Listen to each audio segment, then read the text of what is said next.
Welcome to Bloomers in the Garden. I'm Len Schroeder. I'm Julio Zamora. And on today's show, we're going to discuss feeding and care of your landscape plants. Then we're going to give you some guidelines for fall pruning. After that, we're going to squash some of the myths on fall pumpkins. You're getting company just like I am. Critters and insects are looking to your home as a winter lodge and how to prevent these unwelcome house guests. Last, we're going to tell you how to plant fall bulbs. So stay tuned and we'll be back after this short break. Bloomers in the Garden is brought to you each week by Bloomers Home and Garden Center. Bloomers is an award-winning garden center just 20 minutes from Philadelphia. Bloomers has been providing expert advice turning brown thumbs green for over 30 years. At Bloomers, we want you to ask us every question, even if you think it's silly. We share information in a friendly, non-judgmental way that is meant to teach and spread the joy of gardening. Visit Bloomers Home and Garden Center in Washington Township, Gloucester County.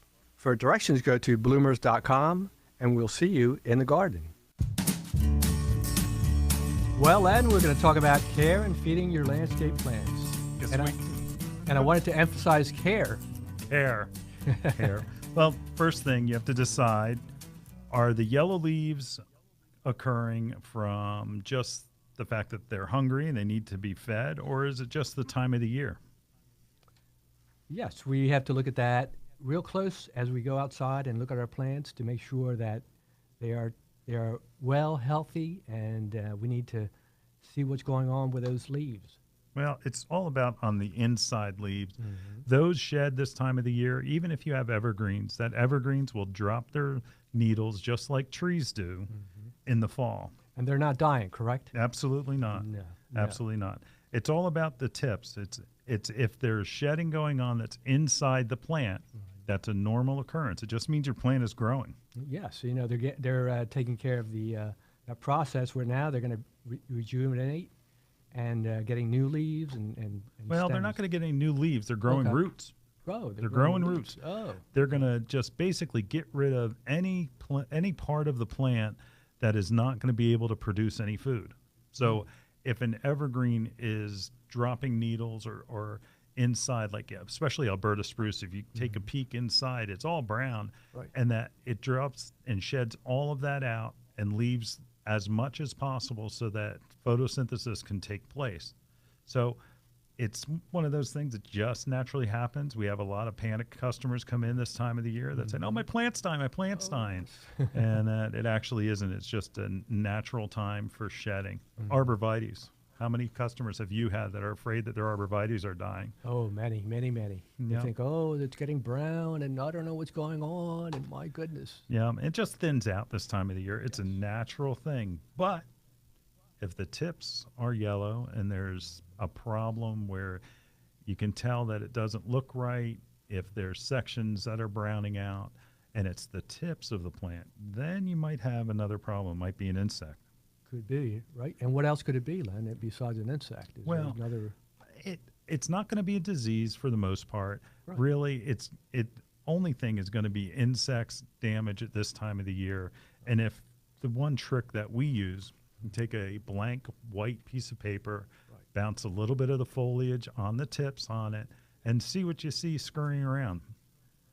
That is great. That's a great way of checking your insect, seeing what's going on. We do it all year round. It's not just something that you would do now, and that you'll see mites, you may see aphids, you may see other types of insects, and there's some insects that feed at night that you never even see. So they're very tiny.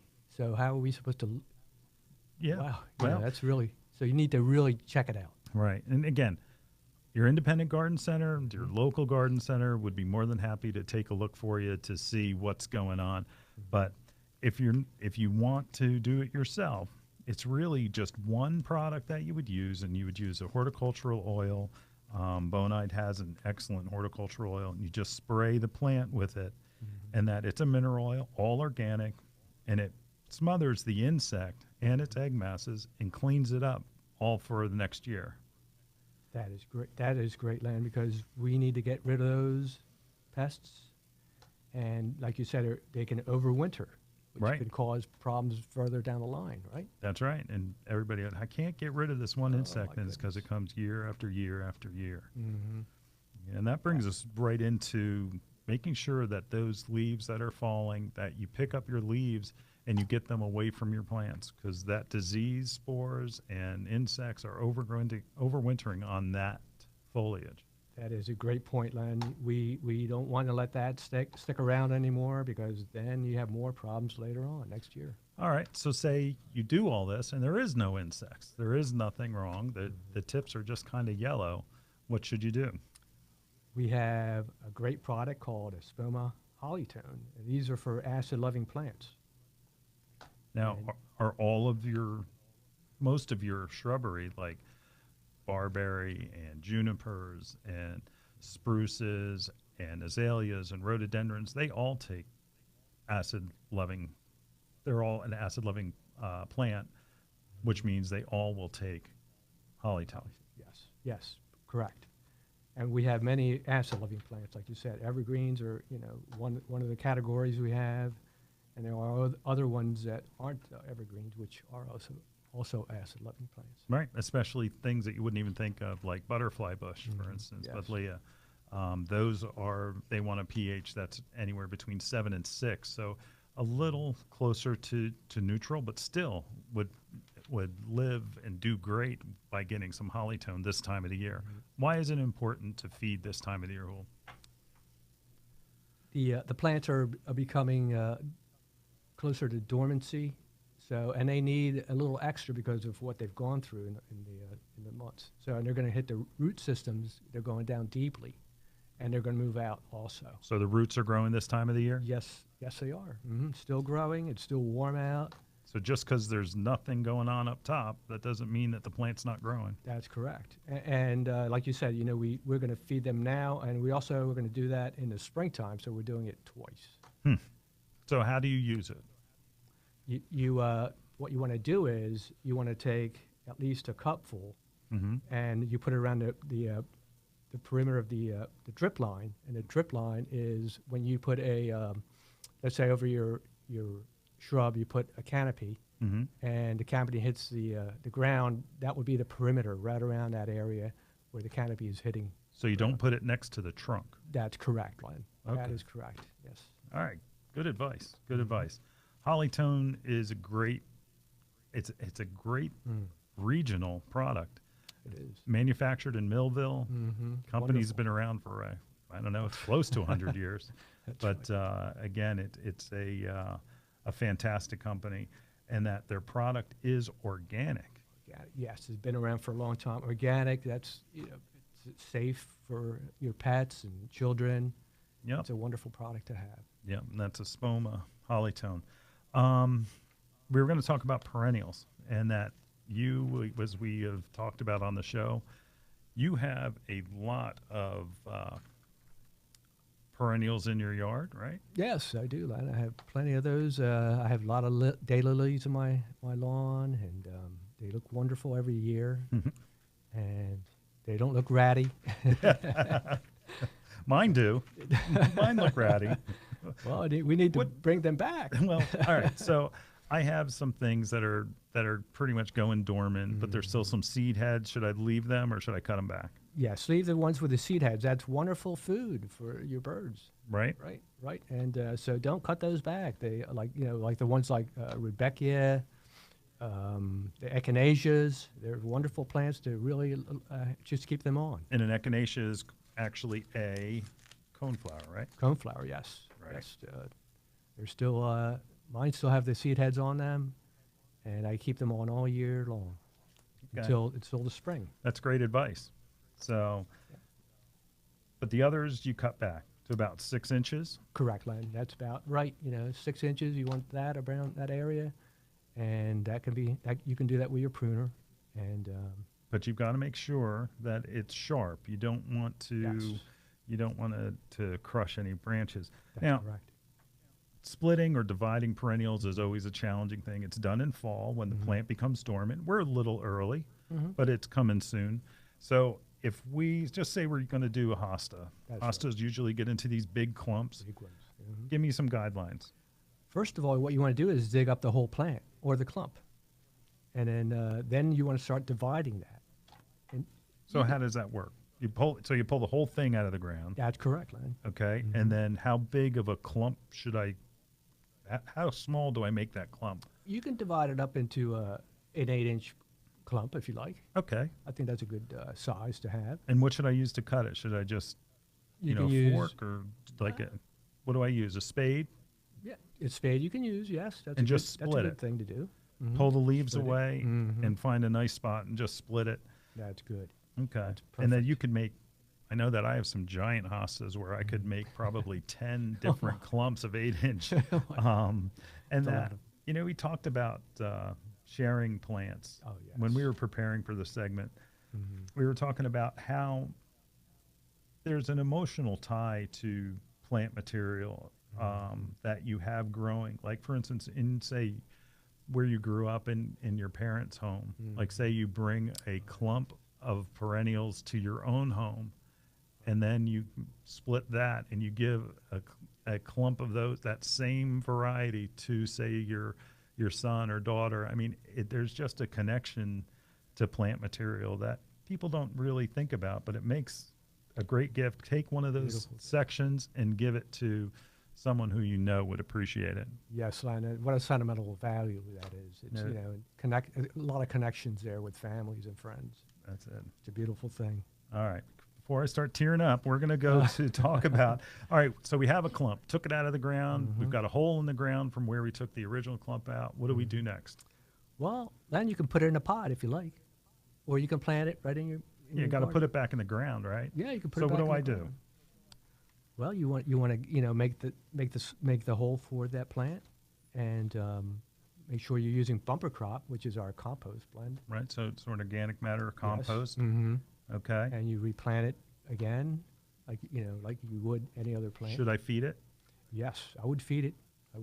Yes. If we're still, again, the roots are going to grow. The tops are pretty much done. But to get the roots established, that you need to use, I suggest using again, it's an Espoma product, Plant Tone, organic, slow release. It has biotone in it, which is a microbe. We talked about it last week, feeding the soil. That is going to be a regular theme on this show. And again, if you have questions, your garden centers are the best resources for information. Yes. So they will help you. But Espoma Plant Tone for your perennials, Espoma Holly Tone for your shrubs, and your plants will be beautiful in spring. Beautiful, yes. Beautiful in spring. Slow release, Yep, and you can't go wrong with that. that's right. That's right. So we've got next segments coming up with do's and don'ts of fall pruning. We'll be right back after this message from Bonide. Is your lawn showing signs of stress from the past hot and humid summer months? Now is the time to feed your lawn to help bring it back to a dark green, healthy lawn. Bonide's Winterizer Fertilizer contains the correct balance of nutrients to evenly feed your lawn for up to 8 weeks and get it ready for the winter months. Bonide's Winterizer Fertilizer contains their exclusive Vital X micronutrient package with iron, which will give your lawn that deep green color you want and provide the right nutrients for your lawn needs for overall good health. Winterizer fertilizer can be applied with a drop or broadcast spreader and is available in 5,000 and 15,000 square foot coverage bags. So pick up some of Bonide's Winterizer fertilizer now, as fall is simply the best time to feed your lawn. Bonide products are family made in America. Winterizer fertilizer is available at these fine stores: Neighbors Home and Garden, Hellertown, PA; Primex Garden Center, Glenside, PA; Bloomers Home and Garden Center, Sewell, Washington Township, New Jersey.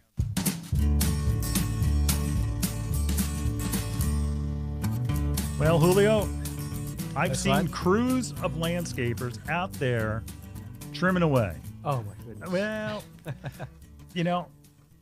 I guess you can shape some plants now, getting them ready, just I guess for next spring.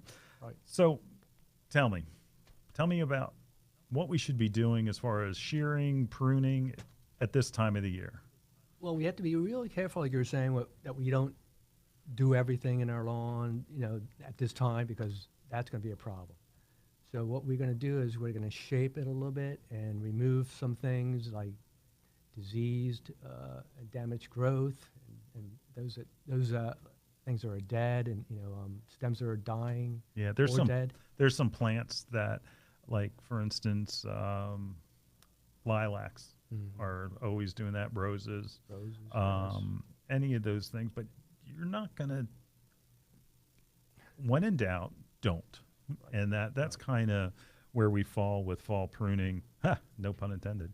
But where we're trying to just, you don't want to cut off the flowers for next spring. If you start hacking away at your azaleas or rhododendrons, you're going and cutting out all of the flowers for next year. So just Yes. only prune where you have to. Some of the evergreens, like I saw that landscape crew, they're going to town on taxes, taxes use, and they I don't think it's going to hurt them, but right now we still are not. We're still probably another 2-3 weeks from frost date, so those plants are actively growing.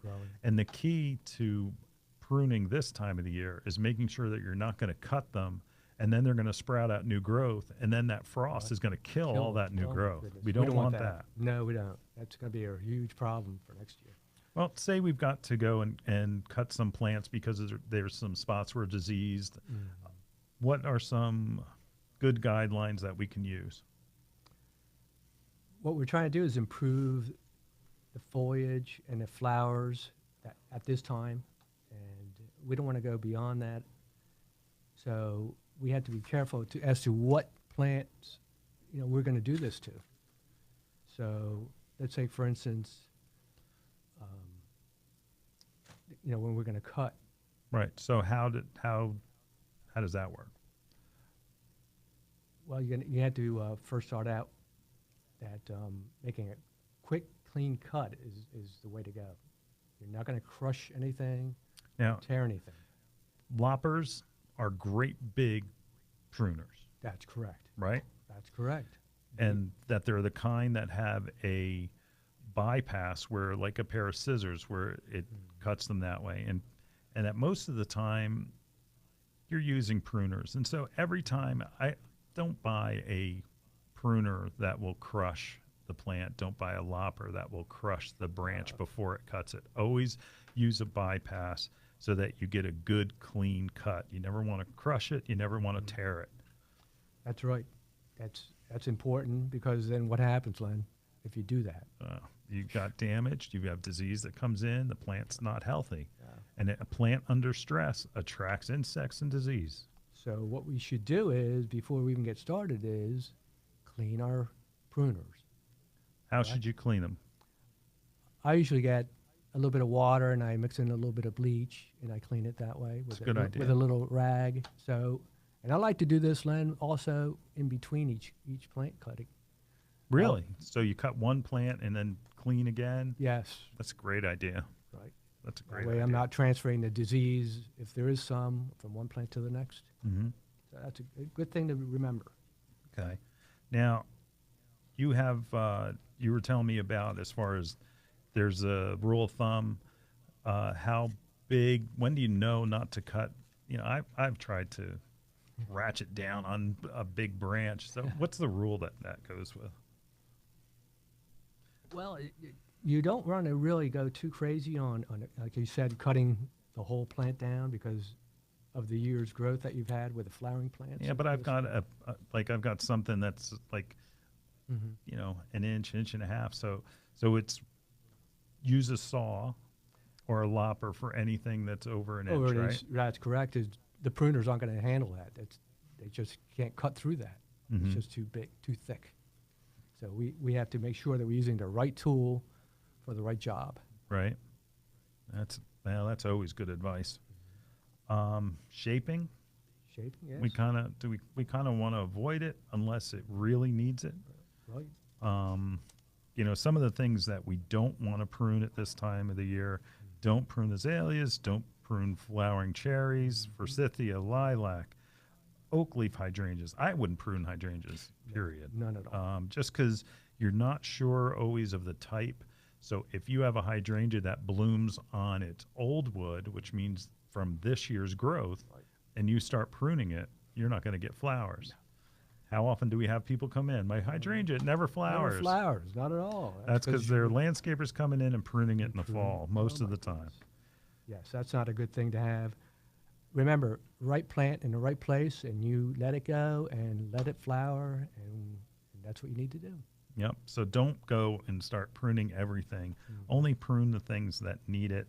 But again, certain plants like rhododendrons don't do, magnolias don't do, viburnums don't do, because again, you're cutting off all of those flowers that for next year. Right.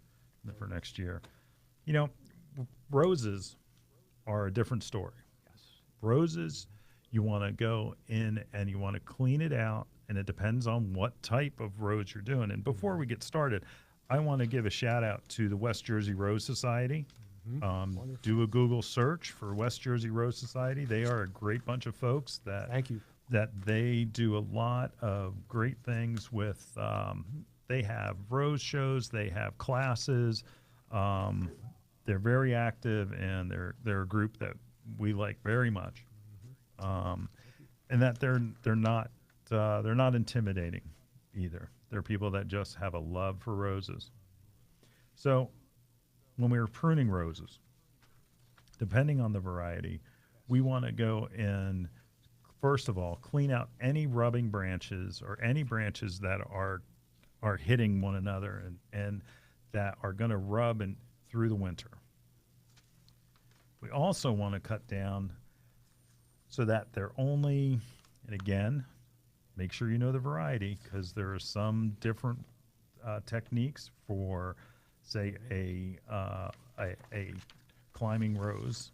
But so many of the people these days have the whole knockout series of roses or drift series of roses. That you're going to want to trim them up, open them up so that there's some airflow in there. Trim them to about, you could probably prune a knockout rose in half and still be fine. But you want to keep it open so that there's airflow. You want to cut out any of the stems that may be blackened from disease, or maybe there's some insect damage. And that the key is to not worrying about what you're cutting. That sounds strange, but on a rose, if you cut a rose hard, it will flourish back next year. Yeah, so don't be too intimidated by the roses, and go out there and do the things that Len has just said. Cutting back those dead branches, opening up that center so the air goes through really nicely, and that is going to be the first start for you. And then you can learn later on the techniques that are more appropriate to every plant that you have. Yep, and we're going to say it again. Visit your local garden center. Yes. Tell them that you heard it on Bloomers in the Garden, that we're supposed to go in there and talk about roses. Yes. And they'll help guide you. They'll give you information on how you should do it. You explain how your rose looks, and they'll be able to figure out whether it's a hybrid tea or whether it's a shrub rose or whether it's a climbing rose, and they'll give you the appropriate instructions. So don't be afraid to prune your roses, but also don't go crazy pruning everything. Only prune the shrubs that need it at this time of the year. That will be right back after this message.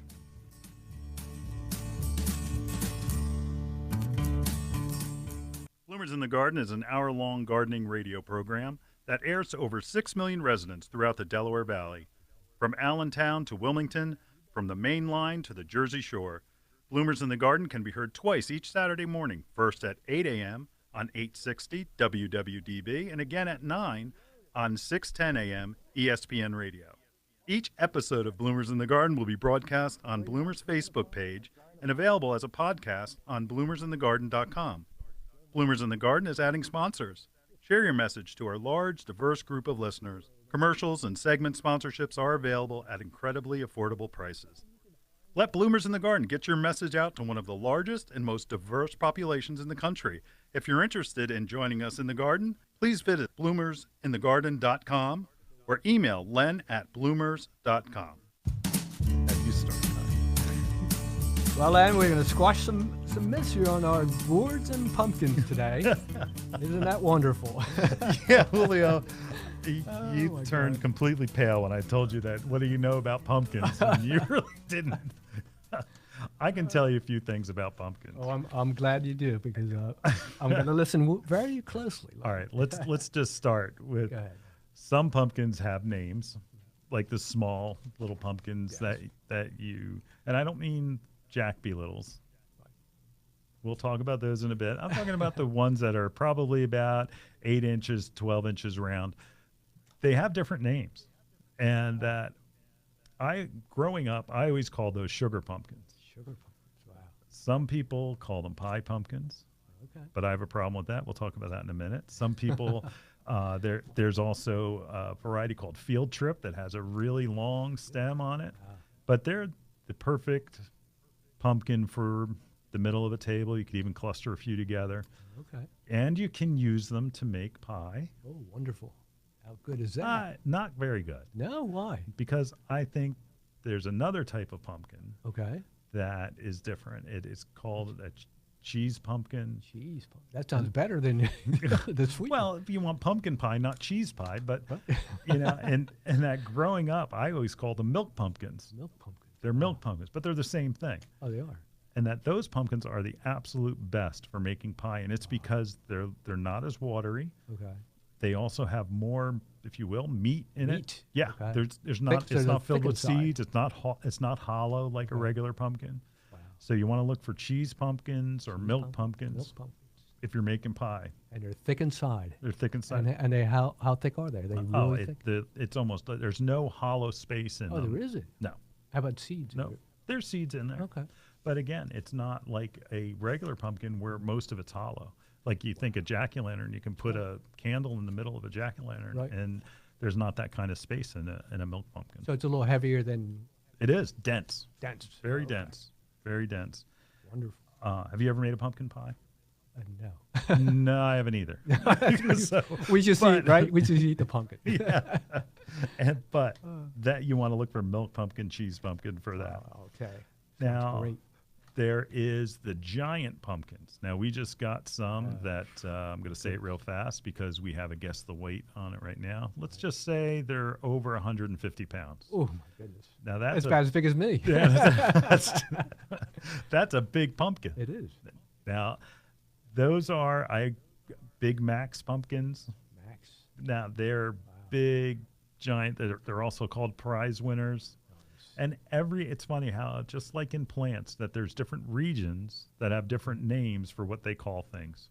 Oh, wow. You know, we talk about hosta, plantain lily, Right. funkia, but pumpkins are the same way. Those Big Max pumpkins that I've always known as Big Mac pumpkins are called prize winners somewhere else. And again, they can get up to 150, 200 pounds. You And imagine? that's a big pumpkin. That is a big We have them. Come on down. Come on down. Yeah, they're gorgeous. They really make a statement. They make a statement. Don't They do. Wow. They do.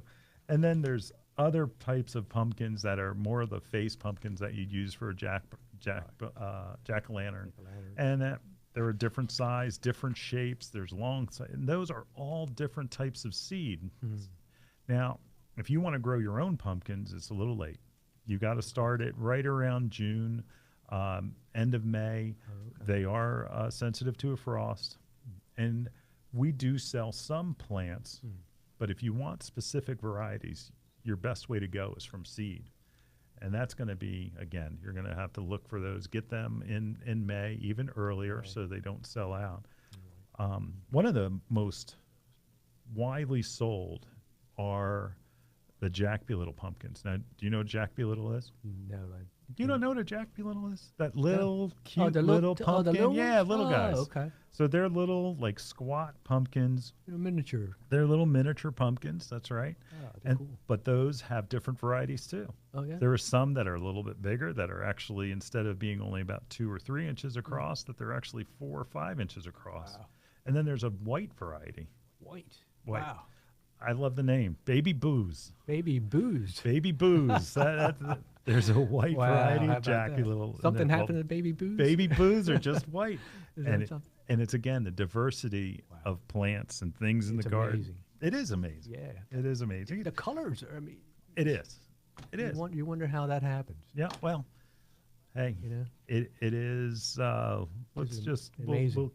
we'll keep our show by saying it's by design, Yes, it is. and that Amazing. where people throughout the years have gone and seen a little different pumpkin here, a little different plant there, and that's how Yes. new plants are started. That's a beautiful thing because Yeah. it's not always the same color, That's right. and there's a little variety that we have, That's right. and we can say, wow, that's a beautiful thing that we can have something different. Right. And that one thing that we got in. Did you see those gigantic gourds? Gourds, yeah. They're gourds. Oh, my They've got to goodness. weigh about 10 pounds apiece. They're unbelievable. Do you know what they're called? No, what? They are lunch ladies. Lunch ladies.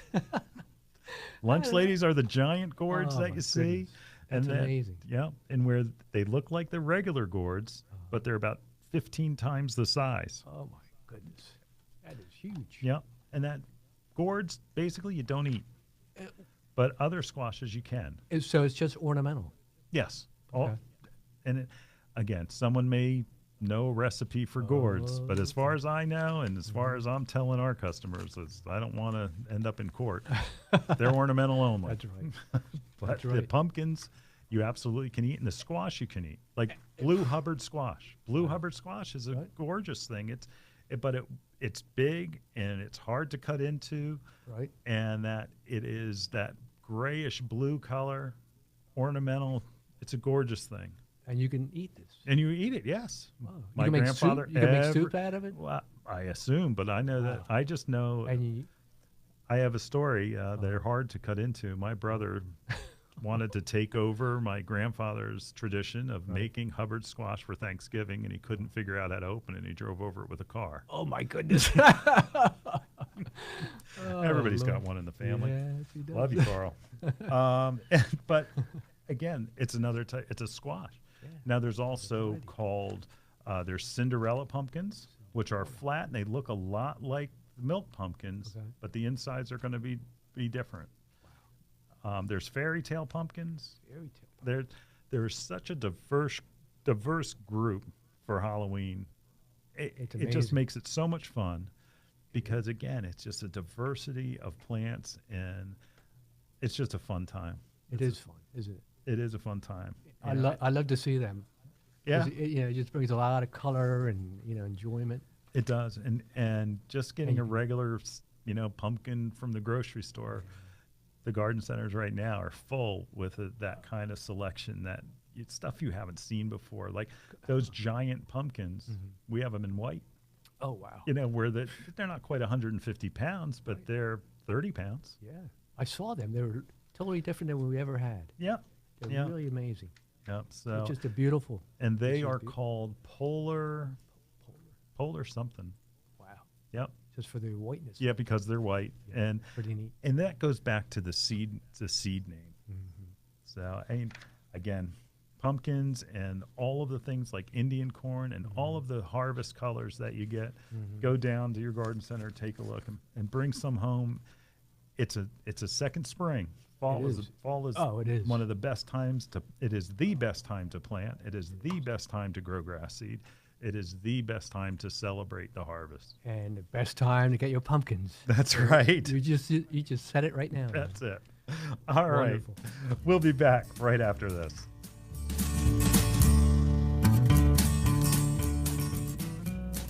Is your lawn showing signs of stress from the past hot and humid summer months? Now is the time to feed your lawn to help bring it back to a dark green, healthy lawn.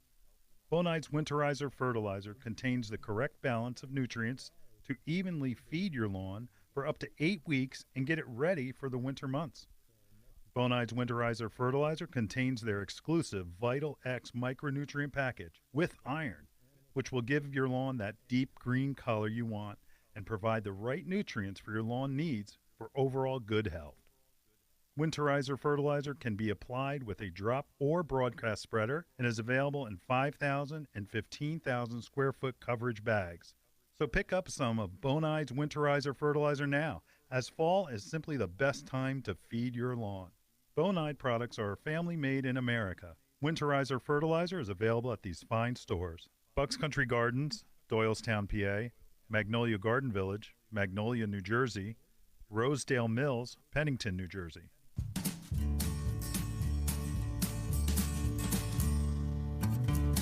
Well, Julio, Yes, Glenn. we've got some pests that are eyeing our house You're not to kidding. stay over for the winter. You're not kidding.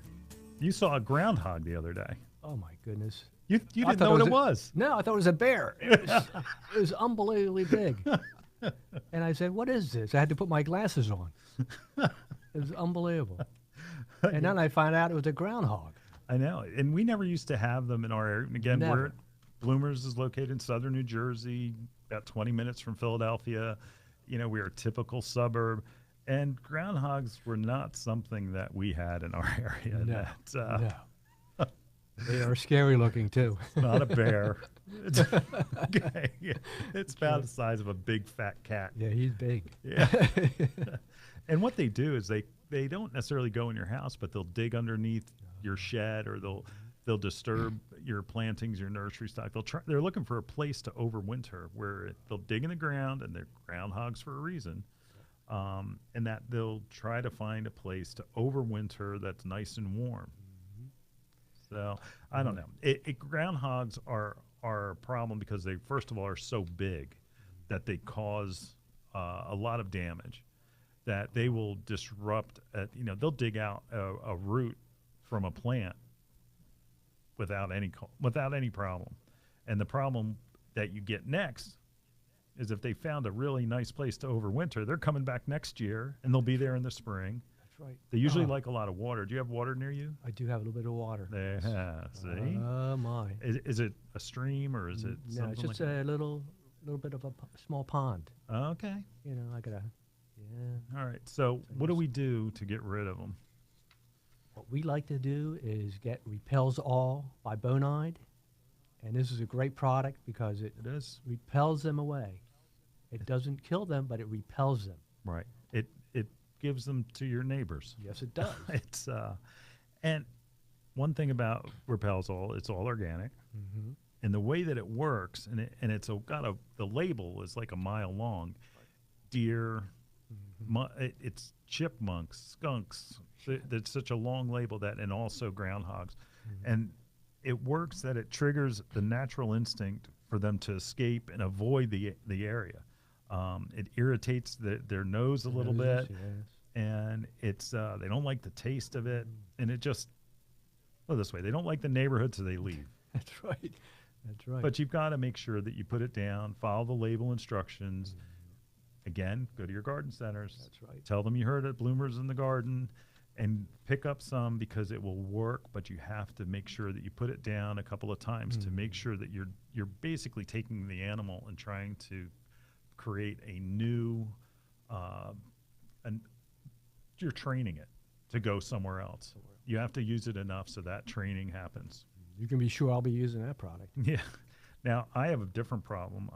I have a pretty big backyard, and every year I have field mice that come into the house.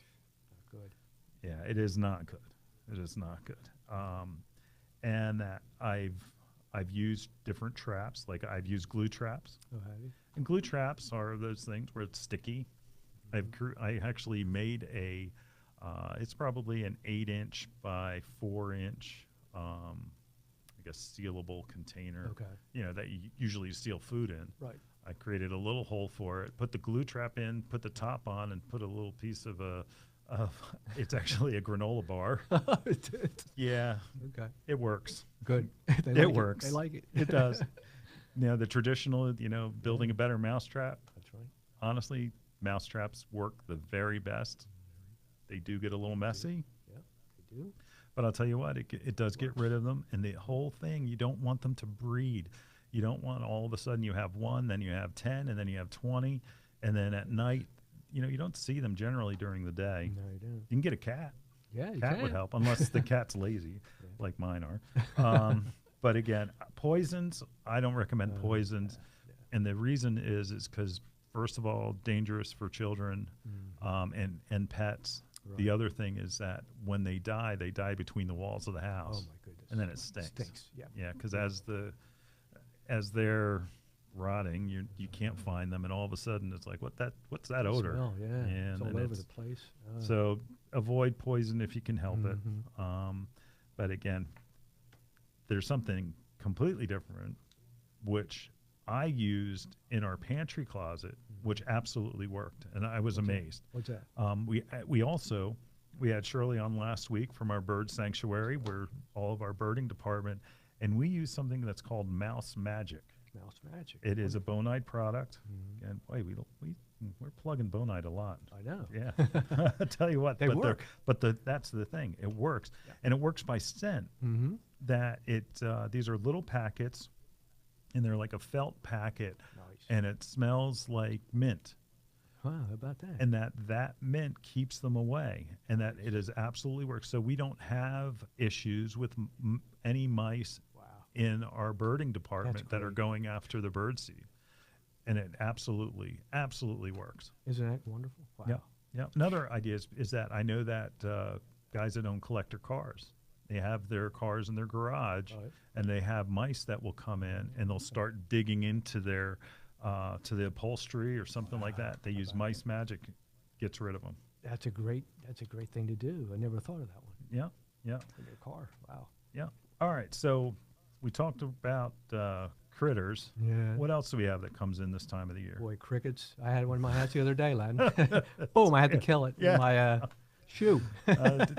You know, We need to control it with something better than shoes, huh? when I go in my garage, Right. I get crickets every year, Oh. and it drives me crazy. Yeah, Yeah, and what I want you to do is, if you have crickets and they're driving you nuts, go out there and get something. The active ingredient is deltamethrin. I don't want to give Bonide another plug, but they have it in their product, in their home pest control. Deltamethrin, it creates a barrier so that it lasts for a long time, it will kill for a long time, and it will get rid of those crickets. And also, what else? We got a problem with crickets? Stink bugs, right? Stink bugs. Oh. Stink bugs hide. They're sneaky, where they'll hide between the folds of like so your windows or your Windows, curtains yeah, and I've seen things them in like the that, windows, and that I don't They're- particularly like them, but Yep. same product. Same product. Deltamethrin. Is that Deltamethrin. a It's a liquid granule. Okay. Yep. Granule. And also, you can use a granule to make a ring around your house. House, Also, we talked a little about cutting and trimming. You want to keep open areas behind your shrubs so that they're not Grass. creating, they're not touching the house. There's a little bit of air circulation. But for any of the insects, the deltamethrin is a great product. Here's the next one. Oh, the fungus gnats. And Yep. the fruit flies. Fruit flies. Yes. Yep. What's that product that we have? It's a new the one. season of the grape. Yes. That's what a restaurant told me one time when they couldn't get rid of the fruit flies that were at our table. It's just this, and they happen this time of the year. It does. They come into the house, and that they're hard to get rid of. There are some ways that you can, like, I know that some people just go and take a little vinegar and it draws them to it. But what happens? You draw more fruit flies. Best way is that at Bloomers we have fruit fly traps by Taro, and it lures the adult fruit flies in. And then what happens is that they'll go in there, and then they'll end up just dying. And that way you don't have to see them, you don't have to clean them. Great product too, Len. Yep. Also, neem oil. Neem oil, Oil will work against fruit flies or fungus gnats. Wonderful.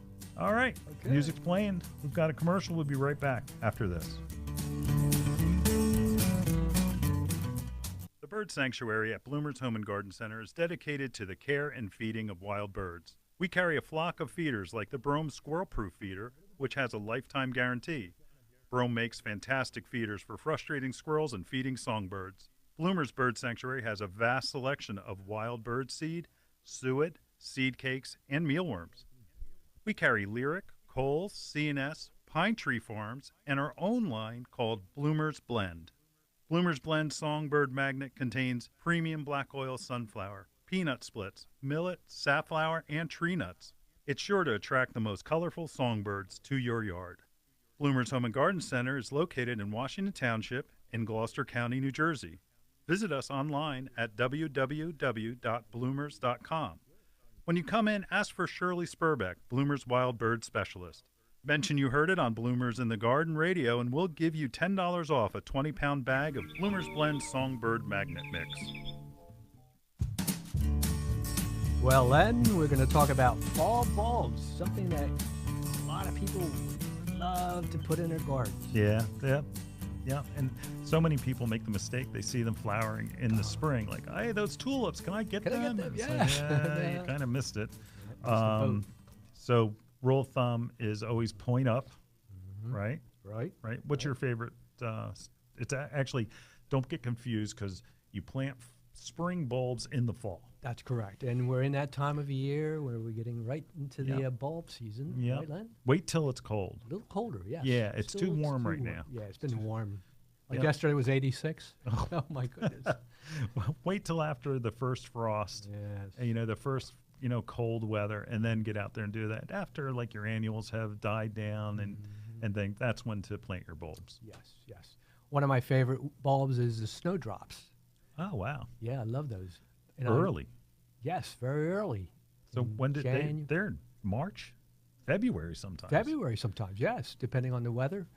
They are the first ones to come. One of the first ones to come out. They're Yeah. really beautiful. That's great. I mean, that's They're when, little bells. They're hanging down, and I place them around my shrubs. They're gorgeous. Yeah. Yes, you're getting something green and flowering in that time of year. It's Right. amazing. just about when you need it, it's like, That's wow, right. Don't worry, spring That's is right. coming. It's coming. It's coming. It's coming. There's no more snow. Yes, one of the first ones. I love it. Well, tulips are my favorite, Oh, and at Bloomers, every other year we're planting up to 7,000 tulips out front. Wonderful. Yeah, we're trying to do it this year. We'll see if it happens. It all depends on if we've got enough of an inventory to do. Bulbs have become hard to find in your local garden center. Online, hate it. Online sales have really taken a lot of that business away. Yes, it has. But the problem is you want to get top size bulbs. Whenever you're ordering bulbs or buying bulbs, you want to get top size bulbs, and that is a grade.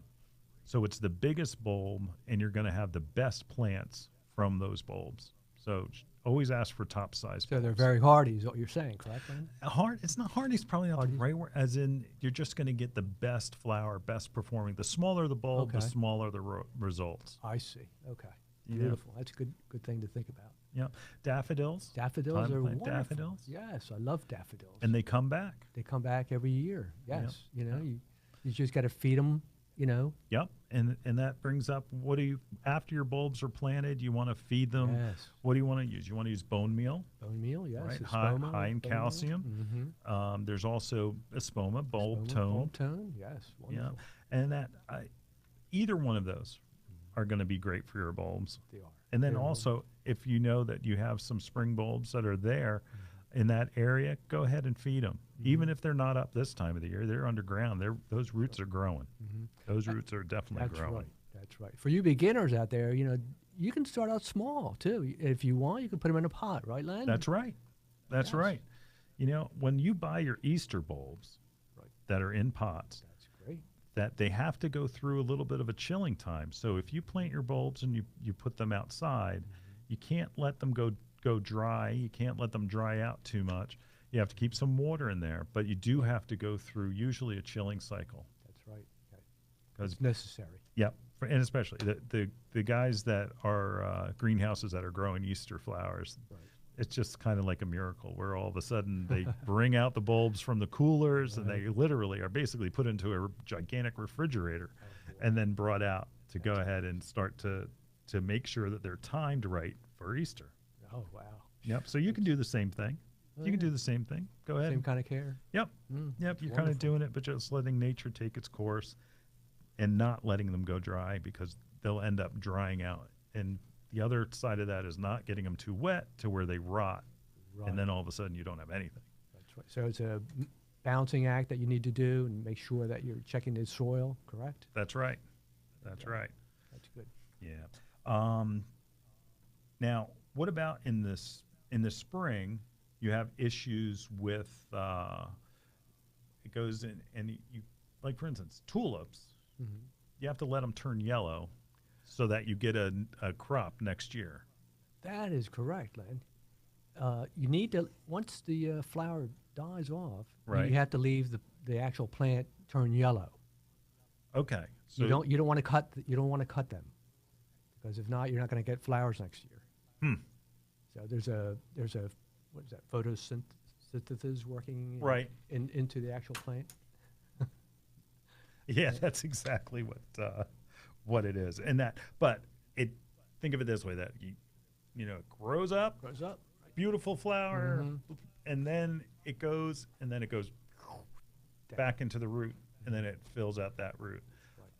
You'll get like 2, maybe 3 years out of tulips, and that they'll divide, and they'll call it they'll make little bulblets, and that it's just it's just an amazing thing. And where daffodils will year after year after year, oh my goodness, hyacinths, same thing, fragrant. Boy. Oh my goodness, I love. You have bulbs. to love those. Oh, I do. I love bulbs. I just absolutely love it bulbs. just gets you going, gets you started, right? For the season. Oh my goodness, that's a great thing. Wow. If I had my choice, it would be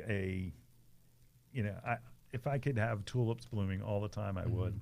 But I don't know. You just can't. And maybe that's why that makes them so special. They are special. Yes. Yep. Wonderful. Well, get out there this weekend. there. Buy your bulbs. Don't put them in the ground yet. Well, it's Buy too early. some bone meal or some bulb tone, and just plan a spot where you can grow them. Put them where you're going to walk out. By your front walk, someplace where you get out of your car every night, someplace Smell you'll it. be able to see them and appreciate them every day. That's beautiful. Love bulbs. We'll be right back after this message.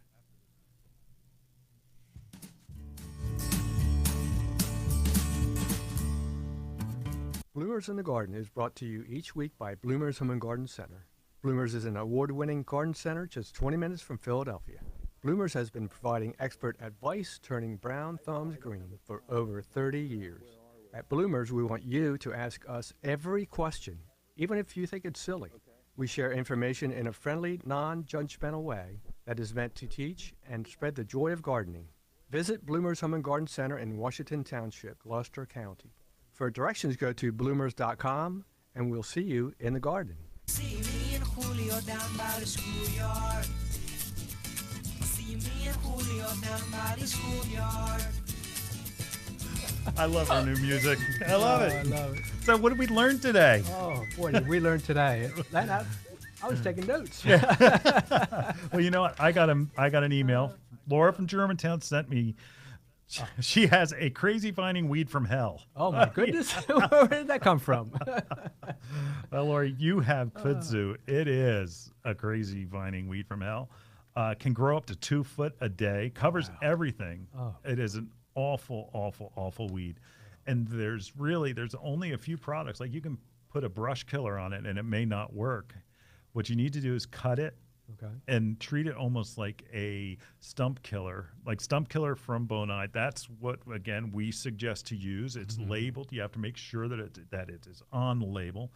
And then you take it full strength. Okay. And it has actually an applicator, and you put it on the place that it was cut that goes down to the ground. And that will kill it through the root. Wow. That's great. You got to keep on it, though. It is an aggressive weed. I also have an email from Joe from Pittman. He has crabgrass. What do I do? Oh my Joe, don't do anything. Go ahead and met with Rich last week. He said just seed right over it and put down a crabgrass control, and it'll be fine. It creates a little bit of a spot for some protection for it, but you have to get the seed in contact with the soil. Contact with the soil. That's it. That's it. So we learned quite a bit. Your groundhog, your bear, Oh, my goodness. Yeah. we're going to get rid of that with Repelsol. Yes, wonderful. I'm picking that up today, by the way. That's good. All right. If you've got shrubbery that needs to be fed, feed it Hollytone. Hollytone? Yep. Feed Plant. all Yeah. of your landscape plants right now Hollytone. It is it's for acidic plants, Japanese maples. People don't realize yes. it's an acidic plant. Feed them all because their roots are growing. Even though it looks like that it's stopped, the roots are grown. The roots are grown. Yes. Plant-tone. Don't forget your plant-tone for your Perennials. for perennials, yes. Yeah, and splitting. Splitting your Splitting, yes. perennials. Oh boy, I've got perennials to split. Guess what? I might be giving you some of my hostas. Oh, thank you, man. I'll take some. Oh, that's wonderful. Yeah, and that it's pruning. We've talked about pruning. Only prune if Easy. you have to. Yes, easy on the pruning now. Yeah. Best time to prune is during the summertime or right after the plant blooms. That's correct.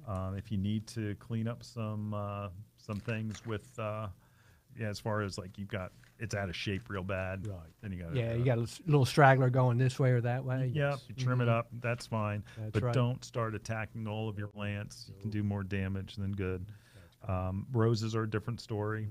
Cutting open your roses, getting the airflow in there, getting all those leaves up, Dead. cleaning them up so that you don't have disease problems next year. Wonderful. Yeah, that's definitely. And then again, Cleaning up. you've got pumpkins. Pumpkins, oh, we It's love pumpkin pumpkins. season. Huh? Right? It's Oh. pumpkin season. We like to not only look, but eat. Yes. Yeah, you're gonna make me a pumpkin pie this year? I think I will. You do? All right. think I will. That's good. You I'm watch. not I'm gonna making do you a it. pumpkin pie. Oh, come on now. All All right, right. Len. Well, that's it for this episode of Bloomers in the Garden. Join us here next week, and we'll see you in the garden. See you in the garden. Julio down by the schoolyard. See me and Julio down by the schoolyard.